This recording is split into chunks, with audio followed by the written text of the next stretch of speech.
जी तो व्यूअर्स, मैं हूँ आपकी doctor Huma Chishti, vice president community of homeopaths Pakistan. आज का टॉपिक एक सिंड्रोम है, इसे बर्निंग फीट सिंड्रोम कहते हैं, BFS के नाम से जानते हैं हम। और आम लफ्ज़ों में अगर बात की जाए तो पाँव के तलों का जलना, या यूँ कह लीजिए कि बर्निंग फीट। जी हाँ, आज हम इसी हवाले से बात करेंगे, लेकिन सबसे पहले आपसे रिक्वेस्ट है, जो बहुत दिनों बाद आज मैंने रिक्वेस्ट की, कि अब तक अगर चैनल को सब्सक्राइब नहीं किया तो काइंडली इसको सब्सक्राइब कर दीजिए। होगा क्या कि आपको टाइम टू टाइम बहुत ही इंफॉर्मेटिव वीडियोस मिलती रहेंगी। एक और फ़ायदा है कि आप वीडियो ऑन रिक्वेस्ट भी बनवा सकते हैं। वीडियोस बनाने का मकसद आपके लिए अवेयरनेस होता है, इंफॉर्मेशन होता है, और वो गाइडलाइन होती है जो होम्योपैथिक स्टूडेंट्स और डॉक्टर्स को दी जाती है। As well as common person भी इससे बहुत सा फ़ायदा हासिल करते हैं। आप लोगों का फीडबैक मुझे मिलता रहता है। थैंक यू सो मच कि आप इसको लाइक करते हैं। जी तो बात करते हैं बर्निंग फीट सिंड्रोम के हवाले से। तो ये एक सेंसेशन है, एक कैफियत है। बर्निंग से आप समझ सकते हैं कि जलन, हाथ पाँव का जलना, यानी पैरों के तलों में जो जलन महसूस होती है, पाँव जलते हैं। बहुत सारे लोग ये कंप्लेंट करते हैं। हम इसी हवाले से बात करेंगे। अगर यूजुअली बात की जाए तो कॉमन फैक्टर क्या होता है कि मोस्टली विटामिन B12 की डेफिशिएंसी की वजह से, इसकी कमी की वजह से पेशेंट्स में ये चीज़ देखने में आती है। इसके साथ ही साथ क्या होता है कि लोअर एक्सट्रीमिटीज़ जो होती हैं, यानी बॉडी के जो निचला हिस्सा है, निचला धड़ है, टांगों का स्पेशली हिस्सा जो है, उनमें पेन, ठीक है, ये चीज़ महसूस होती है। अगर आप टच करें तो सेंसेशन नहीं होती, नमनेस की कैफियत होती है, यानी सुन्न होना और सरसराहट, सनसनाहट सी होना, ये चीज़ें, और बर्निंग सेंसेशन होती है। ठीक है जी, ये वो चीज़ है जिसे बर्निंग फीट सिंड्रोम के नाम से हम जानते हैं। स्टार्टिंग में क्या होता है कि रात में पेशेंट को ये कंडीशन बहुत ज़्यादा तंग करती है, लेकिन फॉर द टाइम बीइंग ऐसा होता है कि जब ये कंडीशन डेवलप कर जाती है तो ये दिन में भी तंग करने लगती है। कॉमन कॉज की बात की जाए तो सबसे कॉमन कॉज नर्व डैमेज है। इसका ताल्लुक नर्व्स के साथ होता है। वो नर्व्स जो ब्रेन से तमाम मैसेज जो हैं ट्रांसफ़र करती हैं स्पाइनल कॉर्ड, और ब्रेन की कंपैटिबिलिटी बन रही होती है। जब वहाँ पर कोई प्रॉब्लम आ जाती है, देन इस किस्म की कंडीशन पैदा होती है, जिसे पैरेस्थीसिया भी कहा जाता है। यहाँ आपको बताती हूँ कि ज़्यादातर डायबिटीज़ की वजह से ऐसा होता है, और सिम्टम्स जो सामने आती हैं उनमें टिंगलिंग होती है, जैसा कि अभी मैंने स्टार्टिंग में बताया, प्रिकलिंग होती है। ये एक और सिम्टम यहाँ पर आ गई कि यानी सुइयाँ चुभने का एहसास होता है, जो ज़्यादातर डायबिटिक न्यूरोपैथिक में हम देखते हैं। न्यूरोपैथी जो है, इसके ऊपर पूरा एक लेक्चर मौजूद है पेरिफेरल न्यूरोपैथी पे, आप देख सकते हैं, यूट्यूब पे मैंने अपलोड कर रखा है। और यहाँ बात करते हैं कि रात में पेन वर्स भी हो जाती है। तो कॉजेज़ के हवाले से अगर बात की जाए तो जैसा कि बताया कि डायबिटिक न्यूरोपैथी इसकी एक वजह है।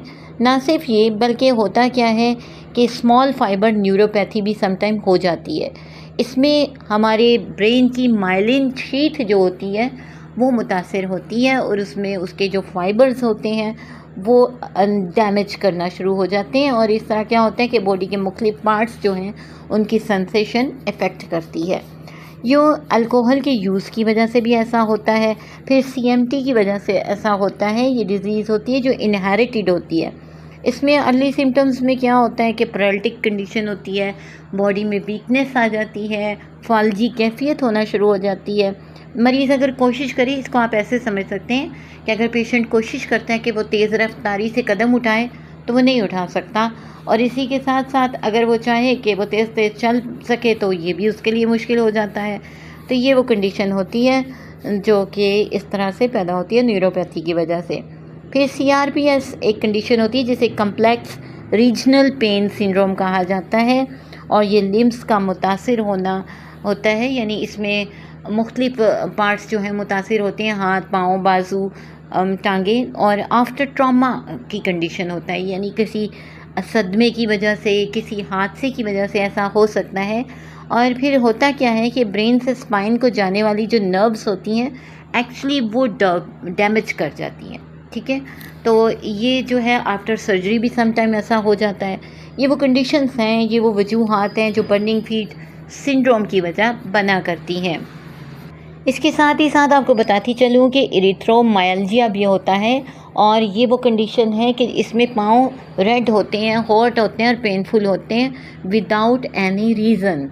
और फिर न्यूट्रिशनल डेफिशिएंसी की वजह भी होती है, जैसा कि स्टार्टिंग में बताया आपको कि विटामिन B12 की वजह से कॉमनली ऐसा होता है। लेकिन ऐसा जो है विटामिन यानी lack of vitamin B in diet, अगर आप विटामिन B को कम लेते हैं डाइट में या वो किसी वजह से कम है तो ये कंडीशन हो जाती है। इसका आपको ये भी एक हिस्ट्री बताती चलूँ कि वर्ल्ड वार 2 में, दूसरी जंग अज़ीम में जो है वो अमेरिकन्स में ये चीज़ बहुत ज़्यादा हुई थी कि 1/3 जो लोग थे ना वो मुतासिर हुए थे, उनमें बर्निंग फीट सिंड्रोम हो गया था। और वो वजह यही थी कि उन्होंने फेस की थी मेल न्यूट्रिशन यानी प्रॉपर ग़िज़ाइयत का ना होना। इसमें विटामिन B12, B6 और B9 यानी जिसमें फोलेट होते हैं, इनकी कमी आ जाए अगर, तो ये कंडीशन डेवलप कर जाती है। इसी तरह हाइपोथायराइडिज़म की वजह से भी ऐसा होता है। हाइपोथायराइडिज़म के ऊपर भी लेक्चर पूरा मौजूद है, आप चाहें तो देख सकते हैं, सुन सकते हैं और इन्फॉर्मेशन ले सकते हैं। इसमें डेफिनेटली आप देखिए कि अंडर एक्टिव थायराइड होता है, यानी प्रॉपरली वर्क नहीं कर रहा होता, जिस लेवल पे करना चाहते हैं उससे कुछ कम होता है। पेरिफेरल न्यूरोपैथी हाइपोथायराइडिज़म का पहला साइन होता है, याद रखिए। और इन्फेक्शियस डिजीज़ की वजह से भी ऐसा हो जाता है कि ये बर्निंग फीट सिंड्रोम हो जाता है। इन्फेक्शियस डिजीज़ से मुराद सिफिलिस है, लाइम डिज़ीज़ है। लाइम डिज़ीज़ के ऊपर भी लेक्चर मौजूद है, आप देख सकते हैं। ये एक इंसेक्ट बाइट की वजह से हुआ करता है। HIV की वजह हो सकती है, शिंगल्स भी एक वजह है। और इसमें नर्व्स जो हैं बहुत बुरी तरीके से जो है वो डिस्टर्ब होती हैं, और neuritic pains after a long time patient को डिस्टर्ब करती हैं और तंग करती रहती हैं। और अल्हम्दुलिल्लाह मैंने इसका केसेस जो हैं वो होम्योपैथी के साथ बहुत ही अच्छे तौर पे क्योर किए हैं। आप इसकी वीडियो भी देख सकते हैं। और फिर ये कि एथलीट्स फीट में भी ऐसा होता है, यानी कि ये जो खिलाड़ी होते हैं मोस्टली इन्होंने जो जॉगर्स पहन रखे होते हैं, मुस्तकिल तौर पे शूज़ वेयर करते हैं, तो उसकी वजह भी ऐसा हो जाता है। फंगल इन्फेक्शंस हो जाती हैं और वजह बन जाती है इस चीज़ की। कंटेजियस किस्म की फंगल इन्फेक्शन हो जाती है उनको। और फिर किडनी डिजीज़ भी इसकी वजह हो सकते हैं। पेरिफेरल आर्टरी डिजीज़ भी वजह बन सकती है। और टार्सल टनल सिंड्रोम होता है। इसमें क्या होता है कि जो हमारा एंकल होता है, जो टखना होता है ना, और वहाँ से जो नर्व सप्लाई जा रही होती है हमारे पाँव तक, वो डिस्टर्ब हो जाती है और वहाँ की जो नर्व है वो स्क्वीज़ कर जाती है, तंग हो जाती है। और ये किसी इंजरी की वजह से भी हो जाता है सम टाइम। कुछ टॉक्सिन्स का एक्सपोजर होता है, यानी कि कुछ मेटल्स ऐसी होती हैं, कुछ इंडस्ट्रियल केमिकल्स ऐसे होते हैं जिनकी वजह से बर्निंग फीट सिंड्रोम हो सकता है। कीमोथेरेपी भी एक वजह है। जो लोग कीमोथेरेपी करवाते हैं तो क्योंकि उसमें भी ऐसा होता है कि कीमोथेरेपी के जो साइड इफ़ेक्ट्स हैं उसमें पेरिफेरल न्यूरोपैथी आ जाती है। पेरिफेरल न्यूरोपैथी जो होती है उसमें लेग्स मुतासर होती हैं, वहाँ की नर्व्स जो हैं वो मुतासर होती हैं और नमनेस की कंडीशन नज़र आती है और फिर ये बर्निंग सेंसेशंस आने लगती हैं। हम कैसे डायग्नोज कर सकते हैं इस कंडीशन को, हमें कैसे पता चल सकता है कि किसी को बर्निंग फीट सिंड्रोम है? तो सबसे पहली बात कि ऑब्जर्वेशन जो क्लिनिकल होती है वो बहुत मैटर करती है। वहाँ आप देखेंगे क्योंकि स्ट्रक्चरल प्रॉब्लम तो नहीं है, किसी पाँव में, किसी टांग में कोई ऐसा मसला तो नहीं, कोई फंगल इन्फेक्शन तो नहीं, कोई स्किन चेंजेस तो नहीं है। रिफ्लेक्सेस को चेक किया जाता है कि कहाँ तक प्रॉब्लम जा रही है। और फिर लैक ऑफ फीलिंग्स को देखें, आप उसके सेंसेशन को देखें कि क्या फ़ील कर रहा है, क्या सेंसेशंस मौजूद हैं या नहीं है। अगर नहीं है तो किस हद तक नहीं है। ये वो चीज़ें हैं कि जो डायग्नोस करने के लिए मैटर करती हैं, ये वो ऑब्जर्वेशन है। फिर कुछ टेस्ट हैं जैसे कि स्पाइनल टेस्ट है, बहुत मददगार होता है। EMG टेस्ट है, इलेक्ट्रोमायोग्राफी टेस्ट होता है ये। और फिर नर्व बायोप्सी है, जो बायोप्सी के ज़रिए नर्व को चेक किया जाता है।